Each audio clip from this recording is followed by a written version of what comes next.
안녕하세요. 과학철학 수강생 여러분. 오늘은 중간고사 이전에 제가 여러분들에게 드리는 마지막 동영상 수업입니다. 자, 실제론과 반실제론에 대한 논쟁에서 이제 두 번째 부분을 다루는 건데요. 우선 공지를 또 다시 한번 드리자면, 자, 이번 주 목요일 아침 9시에 중간고사가 있습니다. 이거 꼭 들어야 되는데. 야, 다른 방식으로도 제가 공지를 꼭 드릴 테니까, 분명히 이제 목요일 오전 9시에 이제 중간고사 시험지를 받기 위해 꼭 대기하고 있길 바랍니다. 자, 그러면 오늘 수업 시작할 텐데요. 자, 지난 시간에 그 실제론과 반실제론 사이의 논쟁에서 보면은 이게 유독 눈에 띄는 게 뭐냐면 반실제론자, 특히 반 플러스 n의 논변을 잘 살펴보면 그 관찰 가능한 것과 관찰 불가능한 것, 이 둘 사이의 경계를 매우 중시하는 걸로 알 수 있어요. 그렇죠? 그 관찰 가능한 것으로부터 관찰 불가능한 것으로 이제 뭔가 월반을 시도할 수 없다. 둘 사이에 뭔가 질적인 차이가 있어서 관찰 가능한 것으로부터 관찰 불가능한 것으로의 추론이 불가능하다라는, 자, 그런 제 주장을 이제 핵심적으로 하고 있는 셈이죠. 그렇다면 그 둘 사이의 경계가 엄청 중요한 역할을 한다는 걸 알 수 있습니다. 관찰 가능한 것, 그리고 관찰 불가능한 무언가에 대한 건 다 우리가 이제 믿을 수 없는 것. 어떤 증거가 있더라도 아닐 수도 있는, 그래서 우리가 접근할 수 없는 그런 이제 영역이 돼버리는 거죠. 자, 그런데 관찰 가능한 것과 관찰 불가능한 것 사이의 경계가 그렇게 확실한가요?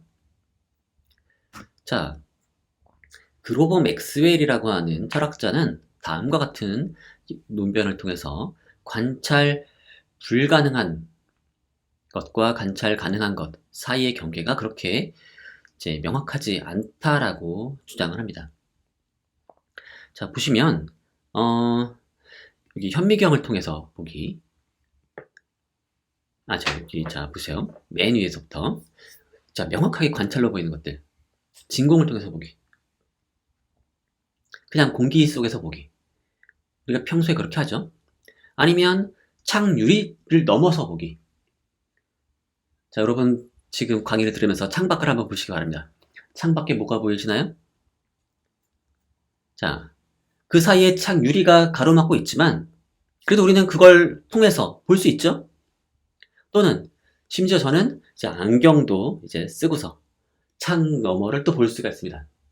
지금 강의를 하는 순간에 창 너머에는 어떤 아파트 건물이 보이고 있네요. 자, 이것도 관찰이겠죠? 그 다음에 만약에 더 먼 곳을 보기 위해서 쌍안경을 본다거나 아니면 매우 작은 걸 보기 위해서 현미경을 본다거나, 어때요? 자, 여기까지는 관찰인데 요 아래는 관찰 아닌가요? 현미경을 통해서 뭔가를 볼 수 있다면, 만약에 이것도 관찰이라면 도대체 관찰 불가능한 건 뭐죠? 어떻게 생각하시나요? 도대체 뭐가 관찰 불가능한 건가요? 자, 이런 식의 질문을 던지는 순간 이제 우리가 느껴지는 점은 뭐냐면, 뭔가 이게 경계를 짓기가 좀 모호하다는 거죠. 꼭 아주 엄격하게 돼서 우리가 도구를 전혀 사용하지 말고서 이제 도구의 도움을 받지 않은 것만 진정한 관찰이라고 한다면 여기 요 위에만 관찰이겠죠. 이 아래는 관찰 불가능한 것이 되겠죠. 하지만 만약에 이런 식으로 설정하게 되면 저는 관찰을 평생 하지 못하는 거죠.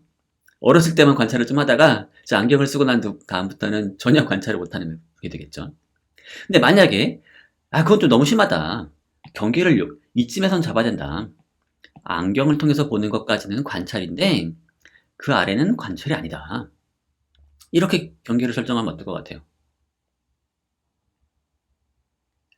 자, 이것도 좀 이상한 게 왜냐면 안경을 통해서 보는 걸 관찰이라고 인정을 하면 쌍안경으로 보는 건 왜 안 되겠어요?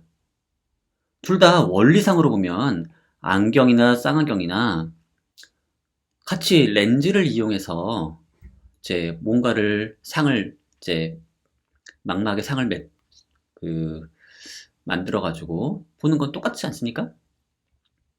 원리상으로 보면 어떤 광학적인 그 렌즈, 빛의 굴절을 이용한 관찰이란 말이죠. 현미경도 마찬가지고요.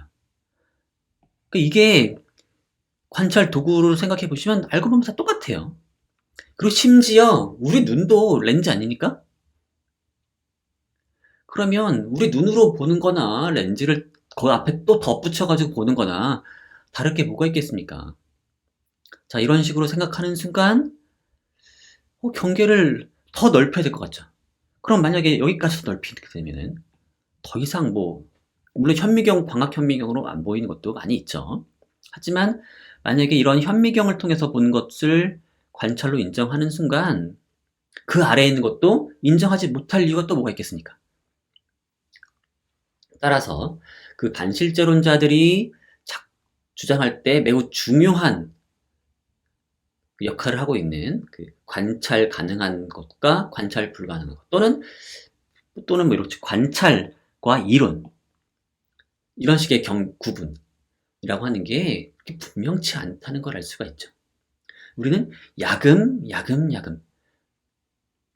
그동안 관찰하지 못했지만 점점 관찰할 수 있는 것들이 생겨나는 거 아닙니까? 그렇죠? 자, 이런 식으로 생각을 하게 되면 결국 반실제론자들이 가정하고 있는 그런 경계가 관찰 가능한 것과 관찰 불가능한 것 사이의 경계가 무너지면서 결국은 그 반프라센의 논변이 다 무너지는 거 아닐까요? 자, 이런 식의 그로버 맥스웰의 연속성 논변에 대해서 반프라센은 다음과 같이 답합니다. 자, 그로버 맥스웰의 논변의 핵심은 뭐냐면 경계를 긋기가 어렵다는 거죠. 뭔가가 애매하다는 겁니다. 자, 반프라센의 답변이 이거죠. 경계가 애매하더라도 확실히 관찰 가능한 대상과 관찰 불가능한 대상을 지목할 수 있다는 겁니다. 자, 비유를 들자면 세상에 경계짓기 애매한 것들이 많이 있어요. 하지만 그렇다고 해서 양쪽을 구분하는 게 의미가 없는 건 아니죠.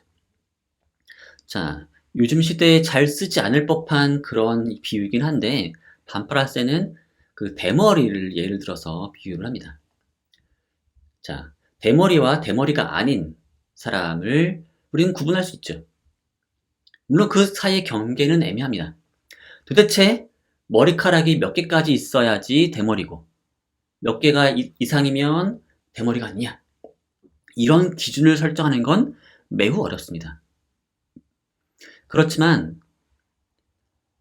확실히 대머리인 사람과 확실히 대머리가 아닌 사람은 구분할 수가 있는 거죠.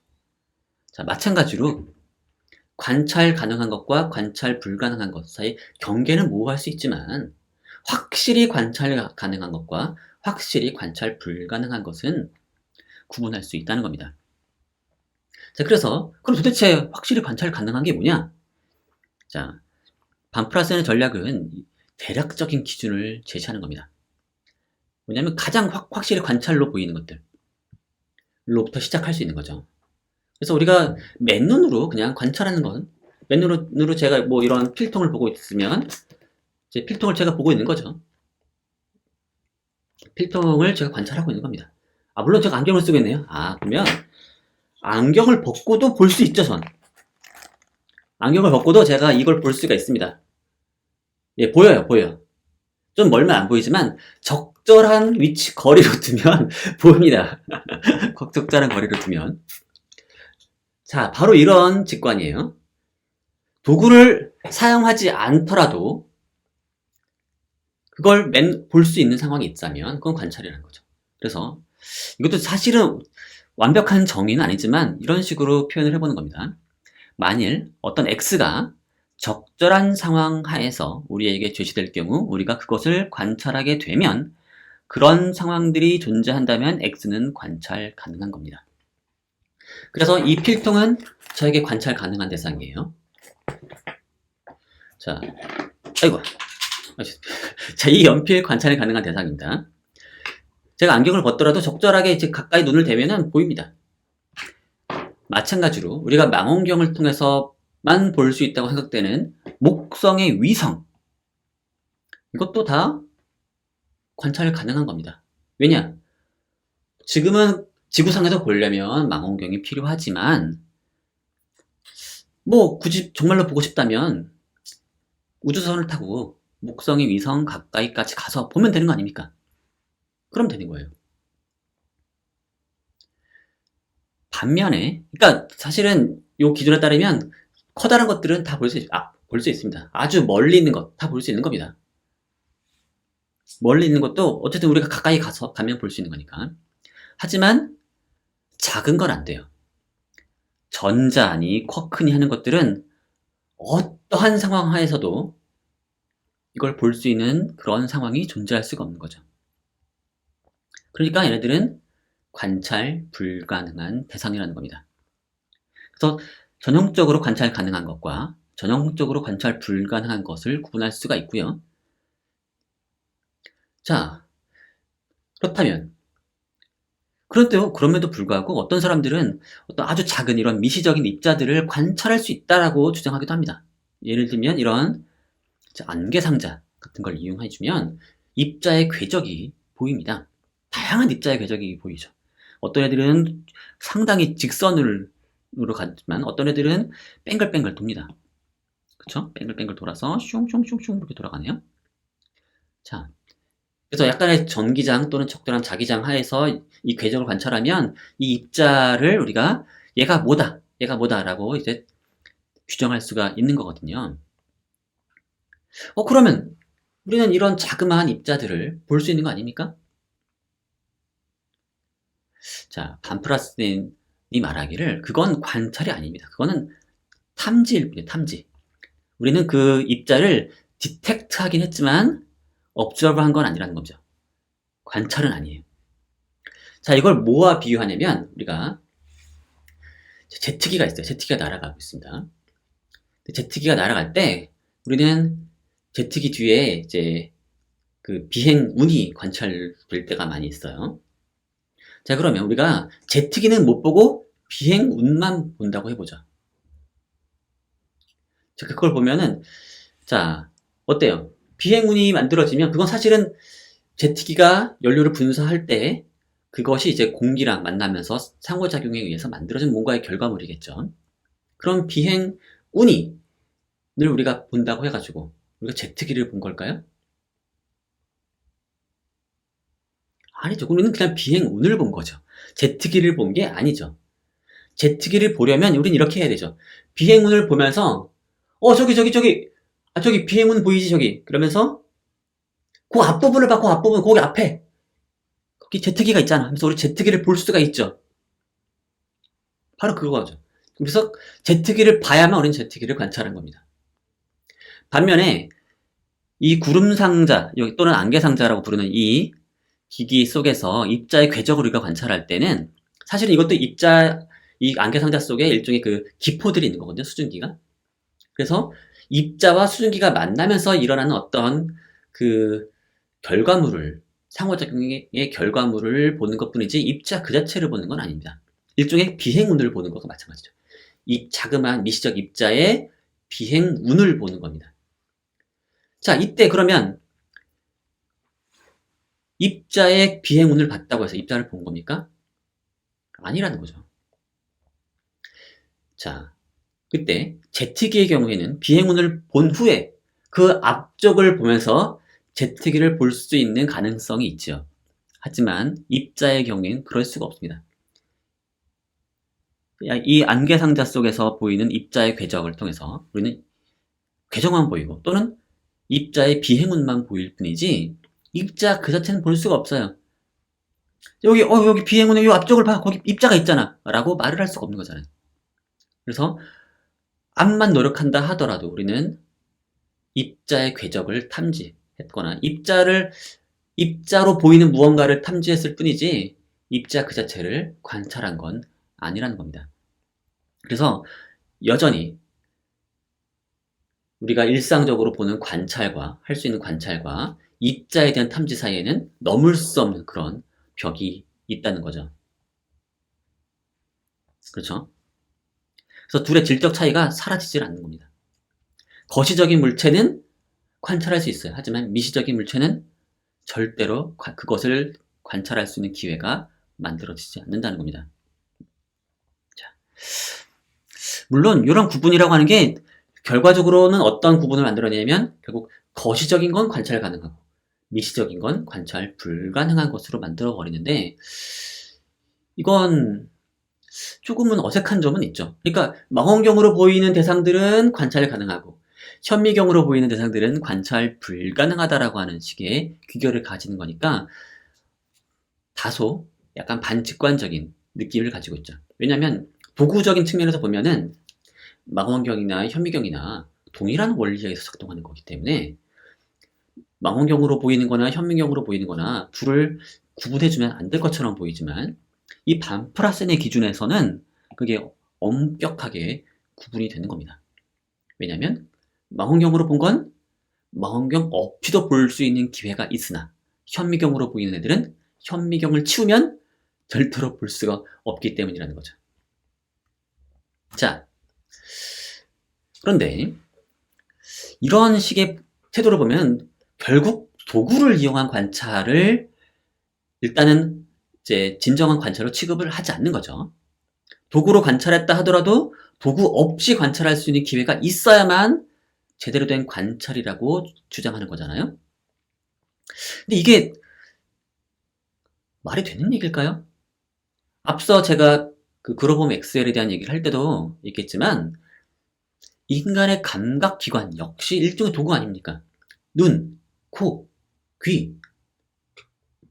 귀에서는 그, 그 공기의 진동을 탐지하고 있죠. 눈은 일종의 렌즈로 구성되어 있고 그게 이제 망막에 이제 빛을 이제 모아서 상을 맺게 해주죠. 다양한 방식으로 도구란 말이죠. 그리고 특히 눈 생각해보면 이 도구랑 이 현미경에 있는 렌즈나 비슷하지 않습니까? 이게 뭐 다른 겁니까? 유기물로 만들어지면 괜찮고 무기물로 만들면 안 되는 거니까? 결국 도구를 이용한 관찰과 인간의 감각기관을 이용한 관찰은 질적으로 다른 점이 없어 보이지 않습니까? 자, 이때 반프라세는 이런 걸 가정하는 것 같아요. 도구를 이용한 관찰은 관찰로부터의 추가적인 추론을 필요로 하는 겁니다. 뭐냐면 그 도구가 어떻게 작동하는지에 대한 그 원리에 대한 이론적 믿음을 전제하는 것처럼 보여요. 도구를 중간에 이제 끼워 넣고 관찰하게 되면 그 도구가 신뢰할 만하게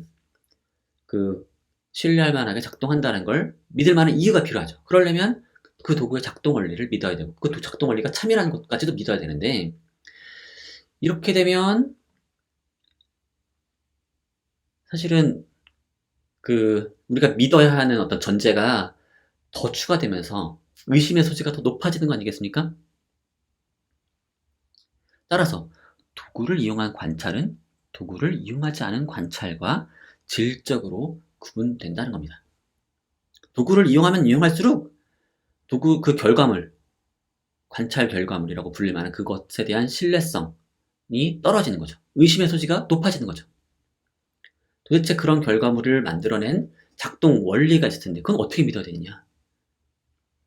그런 식으로 소급해서 들어가면 들어갈수록 또다시 그 관찰 도구에 대한 또 이론이 있어야 되고 그 이론은 또 물론 믿고 이런 식으로 들어가면 들어갈수록 이게 신뢰도는 점점 낮아질 수밖에 없다는 그런 가정을 하는 것처럼 보여요. 그래서 도구를 이용한 관찰은 도구를 이용하지 않은 관찰과 질적으로 구분된다라고 하는 그런 아이디어를 전제하고 있는 것처럼 보입니다. 자, 이에 대해서 이언 해킹이라고 하는 철학자는 그럴 리가 없다라고 얘기하죠. 이 사람은 자꾸만 뭔가를 믿기 위해서 이론에 대한 믿음이 필요하다고 자꾸만 생각하는 것 같은데 그렇지 않다고 관점을 전환하길 요청합니다. 자, 앞서서 뭔가 우리가 뭘 믿기 위해서는 만약에 어떤 도구에 의해서 만들어진 상을 믿기 위해서는 그 도구의 작동 원리를 믿어야 되는 것처럼 보이지만 아니라는 겁니다. 사실 생각해보면 여러분 우리 눈 생각해요. 눈도 모종의 도구라고 하면 이 도구가 작동하는 원리가 있겠죠. 물론 그 나름의 대충 알려져 있습니다. 그게 작동하는 원리가. 하지만 여러분이 눈으로 본 걸 믿기 위해서 그 작동 원리를 알아야 되나요? 또 그걸 믿어야 되나요? 사실 그런 거에 대한 고민을 하지 않고서도 우린 눈을 이용한 관찰을 잘 믿고 있죠. 그렇다면 도구도 마찬가지라는 거죠. 도구의 신뢰성을 우리가 인정하기 위해서 도구의 작동 원리를 믿을 필요가 없다는 겁니다. 그래서 이론은 별로 중요하지가 않아요. 뭐의 작동 원리 이런 거 완벽하게 이해할 필요가 없어요. 그걸 전제할 필요도 없어요. 대신 우리는 실험의 성공, 실험을 성공적으로 수행하는 것, 거기서 뭔가 의미를 찾으면 된다는 겁니다. 그래서 이론에서 실험으로 강조점을 옮기고요. 그래서 이 사람은 이론의 실제성에 대해서는 회의적이에요. 특정한 이론, 이론 상대성 이론, 양자역학, 이런 식의 이론들에 대해서 그게 참이 아닐 수 있다는 걸 인정합니다. 왜냐면 패러다임이 자꾸만 바뀌니까 이게 혁명적으로 만약에 이론이 자꾸 바뀐다 그러면 최종적으로 어떤 이론으로 끝이 날지 알 수가 없는 거 아닙니까? 그 라우든식의 비관적 기납을 수용하는 겁니다. 하지만 존재자의 실제성은 부정하기 어렵다라는 거죠. 특정한 조건을 잘 만족하기만 하면 우리는 그 존재자를 믿을 수 있다는 겁니다. 그럼 도대체 어떤 조건을 만족해야 되느냐? 조작 가능성입니다. 존재자의 실제성을 뒷받침하는 최고의 기준으로 조작 가능성을 제한합니다. 이게 무슨 뜻이냐면 조작이라고 하는 매니퓰레이션인데요. 나쁜 짓이 아니고 이걸 우리가 원하는 방식으로 얘를 이렇게 이용하면 되는 거예요. 그래서 만약 우리가 그 존재자를 이용해서 원하는 현상을 일으킬 수 있다면 그것은 실제로 존재한다는 겁니다. 어떤 전자가 존재한다면 우리가 전자의 어떤 인과적 특성을 이용해서 우리가 원하는 현상을 일으킬 수 있겠죠. 만약 그걸 성공적으로 이뤄낼 수 있다면 전자가 존재한다는 겁니다. 자, 이거 보세요. 이 필통이 있는데 필통이 실제로 존재한다면 이렇게 때렸을 때 제가 아프겠죠. 원하는 결과를 일으킬 수 있다면 얘 존재한다는 겁니다. 이런 식거죠. 너무 나이브할 얘기일 수도 있지만 그런 직관으로부터 시작되는 겁니다. 그게 정말로 존재한다면 걔는 인과적 효력을 가지고 있다라는 거죠. 자, 그래서 이 사람은 도구를 이용한 관찰과 직접 관찰의 질적 차이를 부정합니다. 그리고 도구를 이용한 관찰을 신뢰하기 위해 도구의 작동 원리에 대한 이론적 믿음을 전제할 필요가 없다고 말합니다. 현미경을 믿기 위해서 현미경의 작동 원리를 알 필요가 없어요. 그게 작동 원리가 참이라고 믿을 필요도 없어요. 왜냐? 우리 눈도 마찬가지 방식이니까요. 우리 눈을 믿기 위해서 그런 걸 요구하지 않잖아요. 또 거꾸로 도구를 이용한 관찰에서도 의심의 소지가 있죠. 그렇죠? 의심할 수 있죠.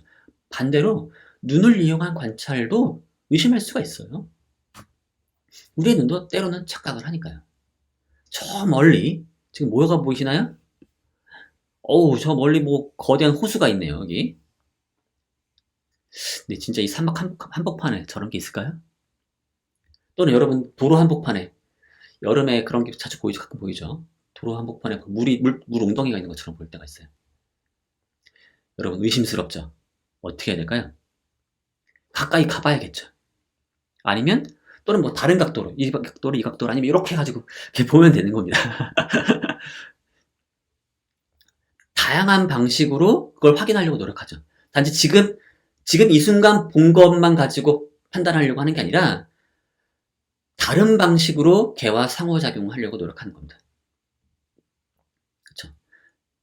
제가 뭐 이제 자다가 뭐 뭔가 현실 같지 않을 때 어떻게 해요? 꼬집어 보기도 하고 그러죠. 그런 거랑 비슷하게 할 수 있는 거죠. 뭔가 눈에 뭔가 약간 뭔가 어른어른거려요. 이게 진짜 탈일까요? 생각이 들 때 뭐 손으로 뭐 이렇게 잡아본다거나 그런 식의 실천을 할 수가 있죠. 이게 단지 환각인지 착시인지 아니면 진짜로 그게 있는 건지를 판가름하기 위해서 다양한 실천적인 조작들을 할 수가 있다는 겁니다. 우리가 눈으로 본 걸 그런 식으로 확인하려고 하듯이 도구를 이용한 관찰에서도 똑같은 방식의 검증을 할 수가 있다는 거죠. 자, 예를 들어서 현미경을 통해서 어떤 구조를 눈으로 봤습니다. 자, 그런 구조가 정말로 있는 건지, 그 대상에게 있는 건지, 아니면 현미경 때문에 만들어진 착시인지. 사실 초창기에는 그런 착각이 비일비재했습니다. 어떤 사람이 어떤 미세한 구조를 관찰했다고 주장했는데, 사실 알고 보니까 현미경이라고 하는 도구 때문에 생긴 어떤 그림자, 아니면 뭐 약간 왜곡. 왜냐면 렌즈를 이용하다 보면은 다양한 문제가 생겨요, 사실은. 뭐 수차라고 해서 뭐 색깔 같은 게 이제 렌즈 바깥쪽에 렌즈가 이렇게 동그란 게 있으면 렌즈 주변으로 약간 색이 생깁니다. 그 색은 대상에게 있는 게 아니라 렌즈 자체가 만들어낸 어떤 왜곡이에요. 그러니까 초창기에는 그걸 잘 구분하지 못합니다. 그러니까 착각을 할 수가 있죠. 근데 그러면 이게 현미경 때문에 만들어진 어떤 인공물인지, 인공적인 착각인지, 아니면 대상이 가지고 있는 구조인지를 확인하려면 어떻게 되느냐? 여러 가지 방법이 있는데, 첫 번째는 다른 현미경으로 보는 거죠. A라는 현미경으로 보이는 구조가 B라고 하는 현미경으로도 보이는지, 또는 그러니까 여기서 그 A와 B 두 개의 현미경이 다르면 다를수록 좋아요. 그래서 뭐 예를 들면 X라고 하는 업체에서 만든 현미경으로도 보고 Y라고 하는 업체가 만든 현미경으로도 보는 겁니다. 또는 물론 우리는 우연의 일치로 두 개가 똑같은 걸 볼 수도 있죠. 아니면 두 사진 현미경이 동일한 작동 원리를 가지고 있다면 동일한 구조물이 만들어질 수도 있겠죠. 동일한 착시가 나타날 수 있지 않겠습니까? 그렇다면 그걸 방지하기 위해서는 다른 작동 원리를 가진 현미경을 사용하면 좋겠죠. 그래서 광학 현미경으로 보이는 구조가 있다면, 예를 들면 광학 현미경으로 보이는 구조가 있어요, 여기에. 여기 뭐가 보이네요? 여기 뭐가 보입니다. 이게 진짜로 있는 앤지, 난 생전 처음 보는 앤데, 이게 있는 걸까요? 궁금할 때, 얘를 전자현미경으로 한번 보는 겁니다. 그랬더니, 전자현미경으로도 똑같은 구조물이 보여요. 그렇다면, 믿을 만한 이유가 높아지는 거죠. 그렇죠? 광학현미경으로만 보이는 게 아니라 전자현미경으로도 보인다. 전자현미경은 또 광학현미경과는 완전히 다른 작동 원리를 가지고 있으니까 그걸 이용했을 때도 똑같이 보인다면 그거는 현미경이 아니라 대상 덕분이라고 우리는 기대할 수가 있는 거죠. 자, 그 다음 두 번째로 물리적으로 개입을 하는 겁니다. 자, 여기 세포가 있어요. 자, 여기 세포가 있는데 뭐가 보입니다. 그리고 세포를 둘러싼 뭔가가 보입니다. 자, 우리가 이게 딱 봤을 때 세포처럼 보여요. 그럴 때 우리는 뭘 기대할 수가 있을까요? 이 세포처럼 보이는 애가 정말로 세포인지 아닌지 확인하기 위해서 세포에 대해서 여러분이 가지고 있는 어떤 상식, 어떤 생화학적인 지식으로부터 기대되는 일을 한번 상상해 보세요. 자, 세포라면 조금 말랑말랑할 것 같아요. 탄력이 좀 있을 것 같죠. 그리고 제가 밀면 밀리거나 살짝 이렇게 부분이 이렇게 안으로 쭉 들어갈 수도 있죠. 또 오면 다시 튕겨져 나오고. 그러다가 제가 좀 더 세게 일관되게 쭉 날카로운 거로 쭉 민다면 구멍이 뚫릴 수도 있겠죠. 그리고 제가 그 안에다가 어떤 액체를 주입할 수도 있겠죠. 그러면 어떻게 될까요? 액체를 주입하면 이 세포가 팽창하다가 세포가 뻥 터질 수도 있겠죠. 자, 세포라고 하는 게 일종의 세포막으로 둘러싸인 그런 구조물이라고 우리가 이제 이해를 하고 그렇게 이제 사전 지식을 가지고서 이 세포를 대한다면 그런 식의 상상을 할 수 있는 거죠. 그럼 실제로 우리가 해보면 되는 거죠. 찔러보는 겁니다. 그리고 찔러서 뭐 안으로 집어넣고 그랬더니 정말로 우리가 기대했던 일이 나타난다면 얘를 세포라고 생각할 수 있는 거죠. 단지 현미경으로 본 착각이 아니라 대상이 가지고 있는 대상의 구조라고 알 수가 있는 거죠. 자, 그 다음 세 번째, 직접 그린 후 축소한 격자를 생각해 봅시다. 현미경을 관찰할 때 이런 좌표를 만들어서 좌표가 있는 그리드 격자를 바닥에 내려놓고서 그 위에 또 다른 걸 놓고서 이제 관찰할 때가 많이 있습니다. 그래야 하는 게 뭔가 좌표를 알아서 위치를 정확하게 파악하려면 이런 게 필요하거든요. 또는 대상의 크기를 알려면 이런 격자가 필요한데 바로 이 격자 그 자체가 현미경의 신뢰성을 잘 보여줍니다. 왜냐면 이 현미경으로 이런 격자가 보여요. 이 격자가 어떻게 만들었을까요? 위에는 A, B, C, D, E, F 알파벳을 쓰고 세로에는 숫자를 적어놨습니다. 이 격자 어떻게 만든 거지? 이렇게 조그만 격자를? 현미경으로 이런 게 보인다는 건 엄청 조그만 격자라고 하는 거죠. 이거 어떻게 만들었을까요? 바로 인간이 공장에서 만든 거죠. 공장에서 만들어낸 거예요. 찍어낸 겁니다. 그럼 어떻게 찍어냈을까요? 커다란 설계도로 이제 먼저 격자를 그려요. 그 다음에 얘를 축소해서 찍어낸 겁니다. 축소해서 찍어냈고, 물론 축소해서 찍으면 우리 눈에는 잘 안 보이겠죠. 하지만 우리는 거기에 그런 조그만 격자가 있을 거라고 기대해요. 근데 걔를 현미경에 딱 집어넣으면 우리가 처음 그려넣은 것처럼, 확대해서 그려넣은 것처럼 그와 똑같은 그러한 격자가 현미경으로 보이게 됩니다. 만약에 현미경으로 보이는 이 격자가 진짜 격자가 아니라고 생각해 보세요. 이런 식으로 가로, 세로, 줄무늬가 쭉 이렇게 있는 정사각형이 쭉 펼쳐져 있는 그런 구조로 이루어져 있지 않은 다른 형태의 구조인데 현미경이 만들어내는 착시 때문에 이런 네모네모한 격자가 눈에 보이는 거라고 한번 상상해 보십시오. 어떻게 그런 일이 일어날 수 있겠습니까? 자, 그런 일이 일어나려면 어떻게 되냐면 처음에 우리가 이런 격자 디자인을 원래 커다랗게 했죠.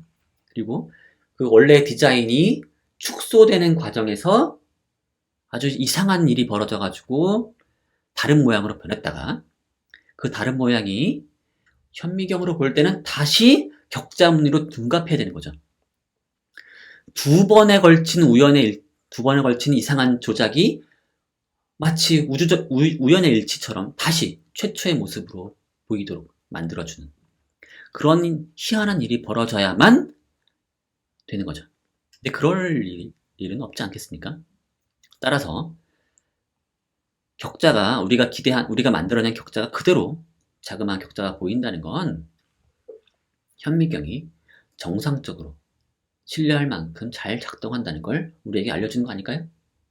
자, 여기서 해킹이 강조하는 건 뭐예요? 자, 이런 방식, 이런 방식, 이런 방식. 자, 세 가지 이유를 제시했어요. 세 가지 어떤 전략을 통해서 현미경으로 본 구조를 확신할 수 있는 이유를 우리에게 이제 얘기해 주는데, 이 이유들 모두 전혀 현미경의 작동 원리에 대해서 전혀 언급하지 않습니다. 현미경 각각 그 자체가 어떤 식으로 작동하는지에 대해서 별로 알 필요가 없어요. 우리는 그것에 의존하지 않고도 현미경으로 본 결과물을 믿을 수 있다고 얘기하는 거죠. 이건 마치 뭐랑 비슷한 거냐면, 마치 서로 다른 현미경 얘기는 뭐랑 비슷하냐면, 어떤 눈앞에 보이는 물체가, 자, 이런 물체가 보이는데, 이 물체를 내 눈으로 보이는데, 야! 나만 착각하는 건지 궁금할 수 있잖아요? 그럴 때, 친구들 불러가, 너도 이게 보이냐라고 물어보는 거죠. 그런 식의 과정과 비슷할 수 있죠. 첫 번째는. 그러니까 우리 눈을 통해서 보이는 것이 믿기 어려울 때 하는 일과 비슷하죠. 그리고 우리 눈의 작동 원리 의심하지 않죠. 아니, 작동 원리에 대해서 우리가 별로 궁금하지 않더라도, 그거에 대해서 제대로 알지 못한다 하더라도, 눈을 통해 본 결과물에 대해서 믿을 수 있는 방법이 있는 것처럼 똑같이 현미경에 대해서도 그런 이유들이 존재한다는 겁니다. 자, 그래서 정리를 다시 한번 하자면, 자, 도구를 이용한 관찰에서 다음과 같은 문제가 있는 겁니다. 그게 관찰 대상이 가지고 있는 구조인지 아니면 도구 때문에 만들어진 인공물인지 둘 사이를 가리는 겁니다. 둘 사이를 판단해야 돼요. 자, 이걸 판단하기 위해서 우리가 도구의 작동 원리에 대한 이론을 믿을 필요는 없다는 거죠. 그럼 어떻게 할 수 있느냐? 미시적 주입과 같은 실천적 개입이라든가 아니면 서로 다른 물리적 원리를 가져가는 도구를 이용해서 둘이 일치하는 걸 확인한다거나 아니면 독립적으로 획득한 다양한 낮은 수준의 일반화들이 서로 잘 맞물려 있다는 걸 확인한다거나 이건 뭐랑 관련된 거냐면 바로 요거랑 관련된 겁니다. 뭐냐면 세포에 대해서 뭔가 생과학적인 지식이 알려져 있죠. 그래서 얘가 뭔가 탄력이 있다거나 아니면 이 막이 터질 수도 있다라거나 이런 것들에 대한 지식을 이제 동원해서 이제 개입에 활용하는 거죠. 그래서 이런 어떤 완벽한 지식 하나를 이용해서 이제 확신을 얻는 게 아니라 서로 독립적으로 얻을 수 있는 그런 다양한 수준의 낮은 수준의 일반화들을 이용해서 이제 서로 이게 맞아 떨어지는지를 확인하면 그런 방식으로 우리는 현미경 관찰에 대한 확신을 얻을 수가 있다는 겁니다. 그리고 이러한 확신의 근거들은 일상적인 관찰에서도 동일하게 활용될 수 있고요. 따라서 도구를 이용한 관찰만의 특별한 문제란 존재하지 않는다는 겁니다.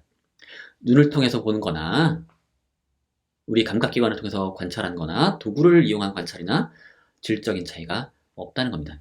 똑같이 신뢰만 하고 똑같이 의심할만 하고 의심할 수 있을 때 우리가 그걸 의심을 없애기 위해서 확인하는 방법도 똑같아요.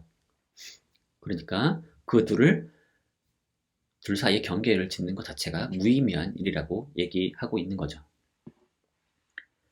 자, 여기서 한 가지 예를 더 하나 보여드리도록 하겠습니다. 자, 이게 훨씬 어려운 실험인데요. 자, 이 실험 자체 너무 이렇게 고민하실 필요는 없습니다. 일단 잘 따라와 보세요. 자, 약한 중성 상호작용이라고 하는 게 있습니다. 자, 이거는 와인버그 살람 모형으로부터 나오는 얘기인데요. 그 네 가지 힘이 있는데 그 중에서 특히 약한 중성 상호작용이라는 게 있는데 이 와인버그 살람 모형에 따르면 여기서 미세한 페리티 위반이 함축됩니다. 이 페리티라고 하는 것은 홀짝 이런 거예요. 짝 이 두 개가 대칭적인 무언가인데 이게 대칭적이지 않다는 걸 그런 위반이 나타난다는 것이 이 와인버그 살람 모형 그 이론으로부터 함축된다고 합니다. 그래서 그러면 뭘 하려고 하는 거냐면 이 모형을 테스트하고 싶어요. 그러려면 여기서 예측되는 요런 일이 정말 일어나는지를 확인하려고 하는 거겠죠. 약한 중성 상호작용에서 이런 미세한 페리티 위반이 정말로 일어나는지를 확인하고 싶습니다. 그래서 어떤 걸 예측할 수 있냐면 중수소, 그러니까 수소 원자 있죠. 그 원자핵 양성자가 양성자 하나와 중성자 하나가 붙어서 있는 이제 그 원자량이 2짜리인 수소가 있습니다. 그 중수소 타겟을 놓고서 극화된 전자들을 쏘면 여기서 극화라고 하는 전자는 두 가지 방향으로 극화될 수 있어요. 플러스 방향, 마이너스 방향. 그러니까 뭐냐면 오른쪽으로 도는 애랑 왼쪽으로 도는 애라고 생각하시면 좋아요. 물론 그런 식의 스핀이 정말로 이게 회전운동처럼 존재하는지는 잘 모르겠지만 어쨌든 그런 방식으로 이해될 만한 그런 스핀이 존재합니다. 그래서 근데 스핀이란 이쪽과 이쪽 두 가지 방향이 있다고 보실 수가 있어요. 네, 극화된 전자들을 쏘면 오른쪽으로 도는 극화 전자보다 왼쪽 좌선성 극화 전자가 살짝 더 많이 산란될 것이다 라고 하는 예측이 나옵니다. 그러니까 도대체 이 모형으로부터 이런 예측이 어떻게 나오는지 여러분 다 이해하실 필요 없습니다. 어쨌든 이 예측만 생각해 보세요. 그래서 뭐냐면 이렇게 극화된 전자를 쏘면 중수소에다가 쏘면 중수소랑 여기 중수소가 있습니다. 여기 중수소가 있으면 중수소와의 어떤 충돌에 의해서 이제 전자들이 산란되는데 이 산란될 때 우선성 오른쪽으로 도는 전자가 왼쪽보다 더 많이 산란된다 라는 건데 얼만큼이냐? 이제 그걸 보니까 그 10의 마이너스 5승의 비율 차이가 나는 겁니다. 우선성 전자가 좌선성 전자의 차이가 전체 합계 중에 둘의 차이가 이제를 나누면 이제 10의 마이너스 5승만큼 아주 요만큼 눈곱만큼 차이가 있다는 겁니다. 그래서 이걸 확인하려면 이 전자를 빨리빨리 쏠 수 있는 그런 장비가 필요합니다. 그래서 이 통계적 시험률에서 펄스당 1000개에서 10,000개 사이의 전자를 쏠 수 있는 새로운 장비가 필요합니다. 그래서 결국 이거 장비를 만들어서 결국 이 페리티 위반을 검증합니다. 검증하는데 중요한 얘기는 이제 그 결말이 아니라 그 중간 과정이에요. 자, 이완 해킹이 여기서 말하고 싶은 건 이제 중간 과정입니다. 전자를 알고 싶어요. 지금 전자에 대해서 궁금한 건데요. 뭐냐면 자, 전자 발사 장치를 만들어요. 전자 발사 장치 패기2라는 걸 만드는데요. 이 패기2 장치는 자, 원리상으로는 이겁니다. 여기서 레이저를 쏴요.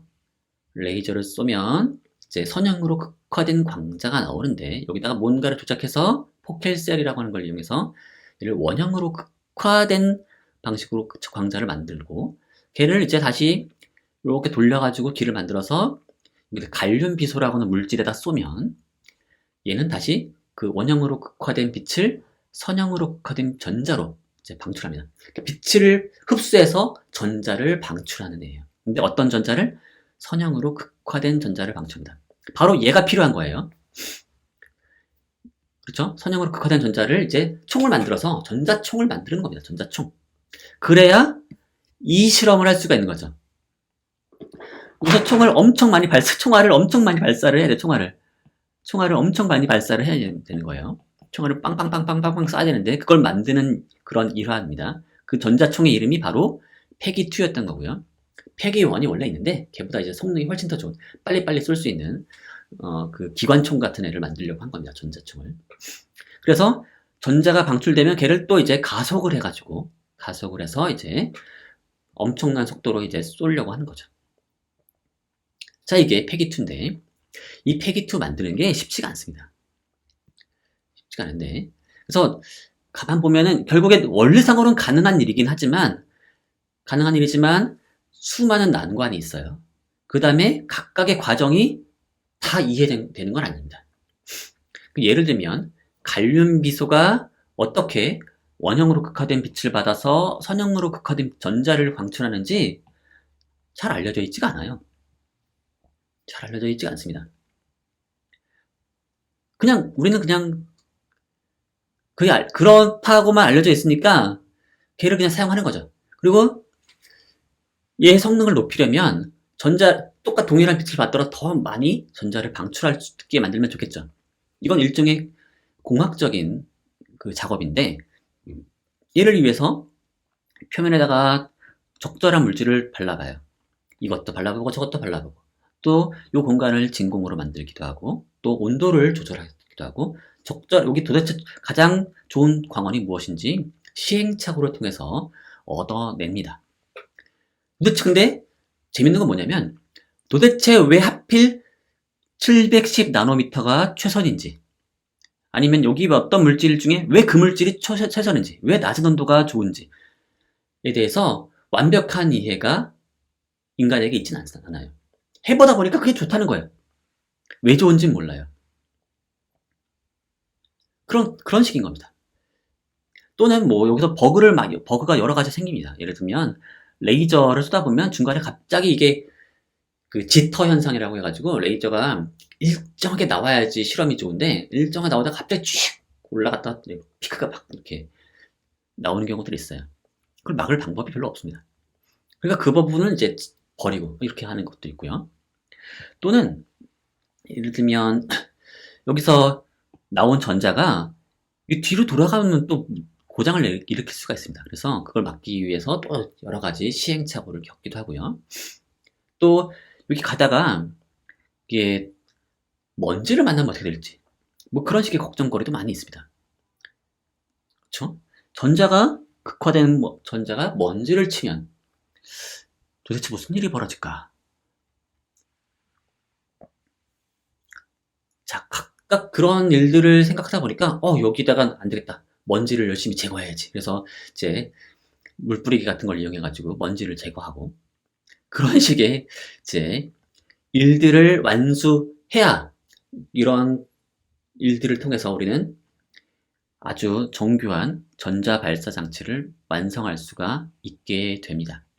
그래서 이렇게 만든 전자 발사 장치를 요 실험에 사용을 하는 거겠고 덕분에 결국 이 실험이 성공을 했어요. 자, 근데 중요한 건 그래서 이 와인버그 쌀람 모형이 참이다 이걸 얘기하고 싶은 게 아니에요. 중요한 건 해킹이 말하고 싶은 건 이 과정을 통해서 우리는 뭘 얻을 수 있었냐면 전자라는 게 정말 존재한다는 걸 알 수 있다는 거죠. 그게 어떻게 얘기되는 거냐?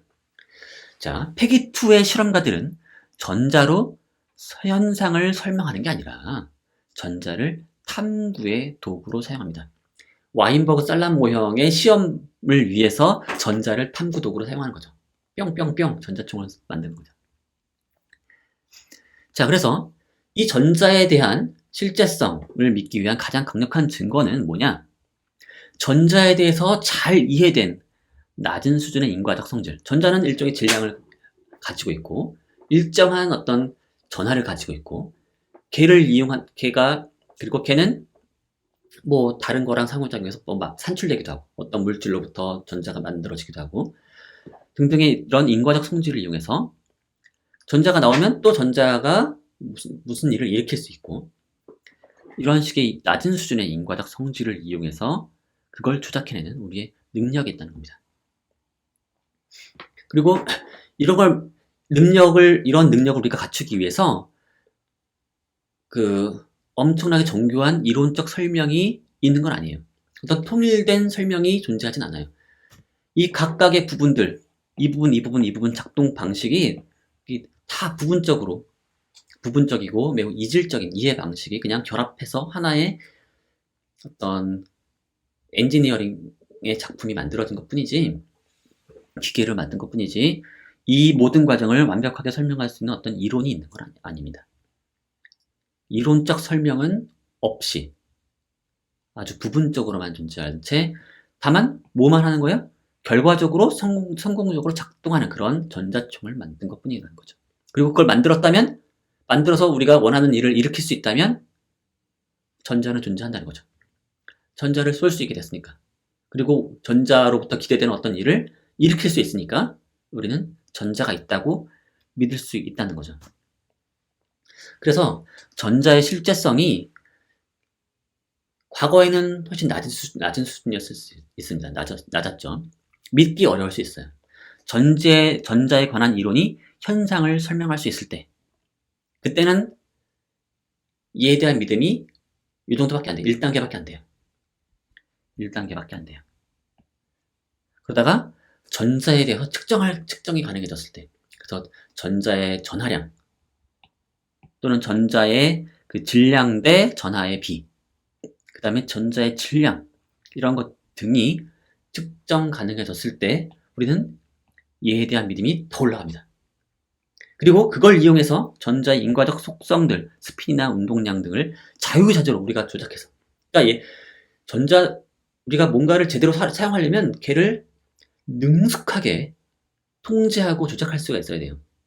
그래서 그걸 조작해서 원하는 결과를 마음대로 산출할 수 있게 되었을 때, 이때 전자의 실제성이 이제 3단계 최고 수준으로 올라가게 되는 거죠.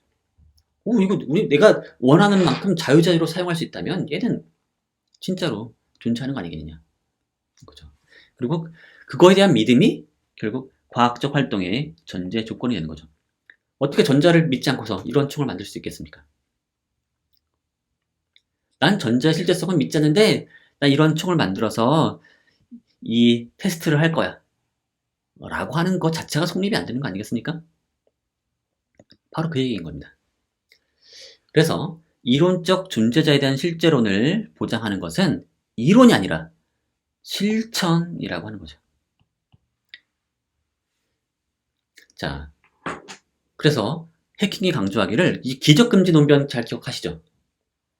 지난 시간에 어떤 이론이 어떤 현상들을 엄청 잘 설명하고 예측할 수 있다. 그렇기 때문에 그 이론이 참이다 라고 하는 게 기적금지 논변이었죠. 어떻게 걔가 참이 아니고서 이런 수많은 현상들을 잘 설명할 수 있겠느냐, 또 예측할 수 있겠느냐 라고 말을 하죠.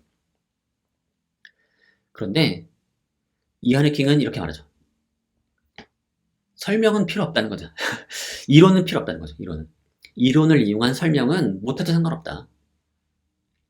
중요한 건 실천이라는 거죠. 실천. 걔를 이용해서 뭔가를 이뤄낼 수 있으면 이론은 믿을 수 없더라도 이론적 존재자, 전자니 쿼크니 하는 것들을 우리가 만약에 원하는 방식으로 사용할 수 있다면 걔는 존재한다고 봐야 한다는 겁니다.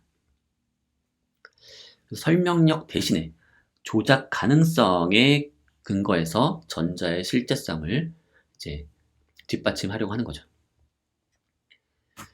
자, 근데 이에 대해서 비판이 있습니다.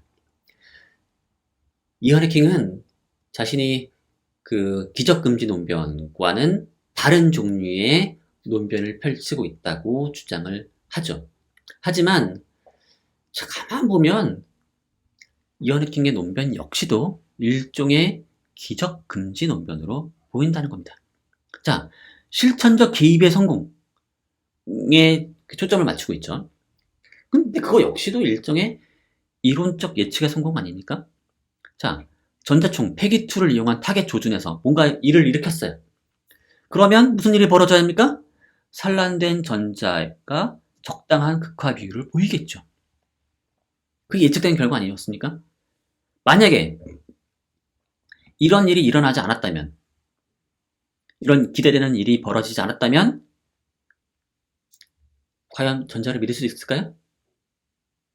실험이 실패했더라도 전자를 믿을 수 있는 건가요? 또 축소된 격자를 현미경으로 또 볼 수 있다.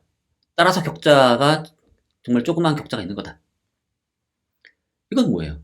이건 역시도 뭐예요? 내가 만든 그 격자가 현미경으로 그대로 보일 거다라고 하는 그런 예측이 성공한 거 아닙니까? 이런 예측을 한 거죠, 예측.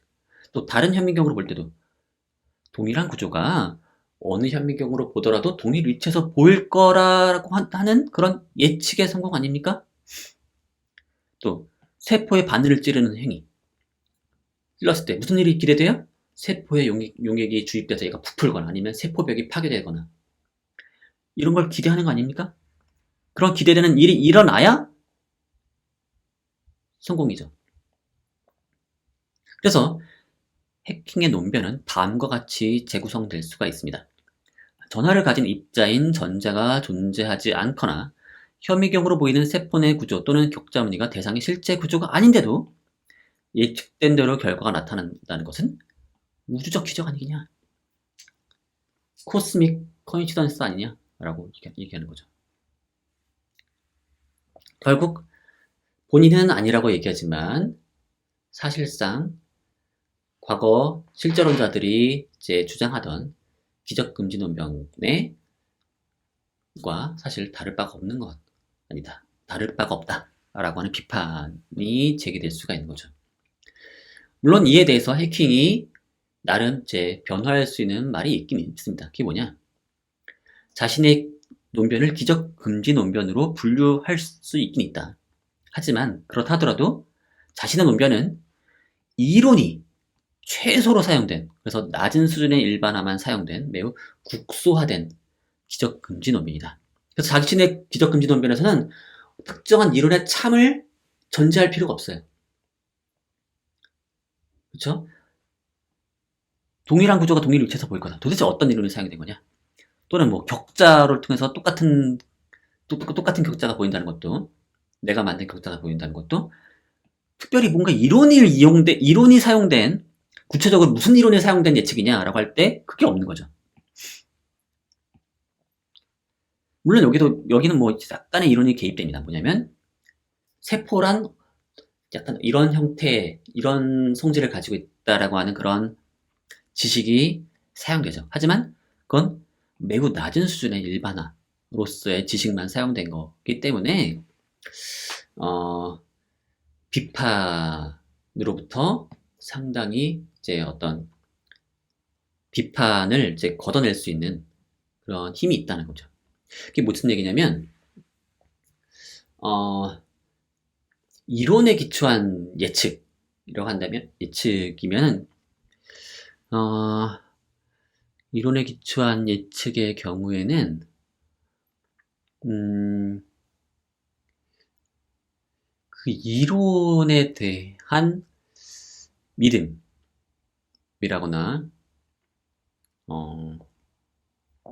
그러니까 어디까지나 보시면은 그 이론을 잠깐 불신하는 순간 깨지는 그런 경향들이 있고, 이론이란 게 자꾸만 바뀔 수 있다는 점, 특히 라우든식의 논변에 취약하죠.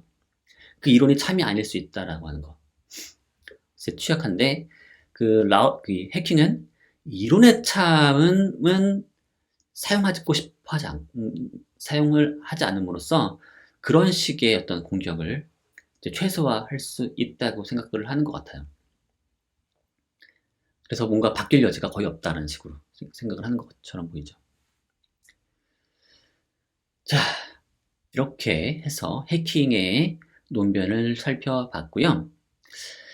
사실은 이런 걸 잘 가만 보게 되면 여러분이 한번 적용해 볼 만한 문제도 있습니다. 뭐냐면 플로지스톤 같은 건 어떻게 될까요? 플로지스톤은 당시의 기준에서 실천적 개입의 성공이라고 부를 수 있을까요?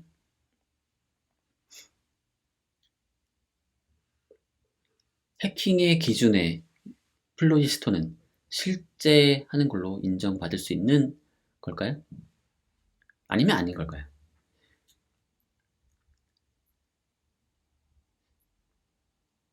그걸 한번 고민해 보시기 바라겠고요. 제가 문제로도 한번 낼 생각입니다.